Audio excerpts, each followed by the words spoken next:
aziizlar, bugun 31-iyul sanasi 3 kun oldi boshlagan obyektimizga keldik. Obyektimiz Toshkent viloyati Kumushkon. Birinchi basseynimiz karkaz ishlari batamon tugatildi. Ertaga turba montaj ishlari, keyin orqalikka qo'yishni boshlaymiz. Bu ikkinchi basseynimiz.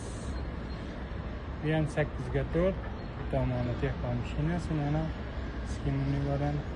Bu ham 100% armaturasi tayyor bo'ldi. Bunda ham turba montaj ishlarini boshlaymiz. Mana uchinchi basseynimiz. Bu xudo xolasa ertaga 100% armatura ishlari tugaydi. Keyin montaj ishlarini qilib, beton ishlariga o'tamiz. Bundan keyingisida 4-basseynimizga podgotовка uchun qazib, tiklashga tayyorlanib, podgotовка ishlari davom etyapti. Bu uchtalasini qilgandan keyin nasib bo'lsa mana uchalasini quyib sirasi o'tamiz. Nasib qilgan bo'lsa mana shu har bitta kottejlarda bittadan basseyn bor. Inshaalloh nasib qilgan bo'lsa ular bilan ketma-ket basseyn qurilish xizmati, servis xizmati kerak bo'lsa, mendan murojaat qilasiz, mendan qoldiramiz.